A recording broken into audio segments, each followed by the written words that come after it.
পটি করলো, নেবে গেল। পটি আমার বিছানায় করলো, এটা কি খুব দরকার ছিল? আমি ওটা নিয়ে আমার মাথা আমি পরিষ্কার করে নেবো, সেটা কোনো ব্যাপার না। মামা তুই নাম, কাম ডাউন। ও নামছে, সবাই শান্ত হও, সবাই শান্ত হও। Very good, very good girl, very good. এখনো বিশ্বাস করতে পারছি না, এটা কি করে সম্ভব? আর কি সব করে দিয়েছে বিছানা। কি করেছিস তুই? ও মা, আমি এই বিছানায় ঘুমাই? হে ভগবান, হে ভগবান।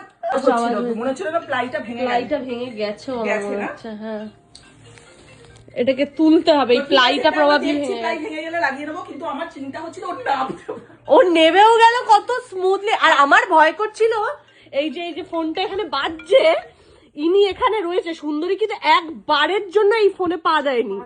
এই ফোনে যদি একবার পা দিত, উঠে শোকাশুকি করলো, এই যে মা আছে, বড় মা আছে, শুকলো, এই পুতুলগুলো সব দেখলো, পটি করলো, নেবে গেল। পটি আমার বিছানায় করলো, এটা কি খুব দরকার ছিল? আমি ওটা নিয়ে আমার মাথা আমি পরিষ্কার করে নেবো, সেটা কোনো ব্যাপার না। মানে আমাদের গরুর পটি মানে সে পুজোতেও কাজে লাগে, সেটা কোনো ব্যাপার না। সে মানুষ ঘেন্না করুক যা করুক, সে নিয়ে আমার যায় আসে না। কিন্তু আজকে যে জিনিসটা ঘটলো, ও দাঁড়িয়ে দাঁড়িয়ে শুনছে, মানে ও যাচ্ছে না, সুন্দরী ও মা দাঁড়িয়ে চুপ করে দাঁড়িয়ে আছে। শোনা শোনা, মানে আমি ওর মুখে দাঁড়ো, এটা এনারই আজকে কোনো শক্তি ছিল। আমি আমার হার্টবিট, আমার জানেন পায়ের হাঁটু দুটো আমার ফিল হচ্ছে না ভয়ে। আমার মনে হচ্ছিল আমি ওই মোমেন্টে অজ্ঞান হয়ে পড়ে যাব। আমি ভেবেও নিয়েছি মাকে অজ্ঞান হওয়ার আগে বলবো যেখানেই ভর্তি করো ওই হসপিটালে ভর্তি করবে না। আমি এখনো বিশ্বাস করতে পারছি না, এখনো না।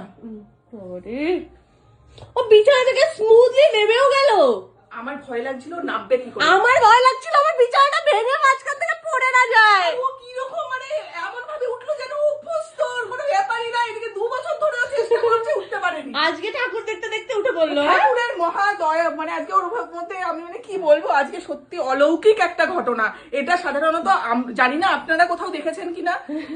গল্পের গরু গাছে চড়ে না, গল্পের গরু বিছানায়ও চড়ে।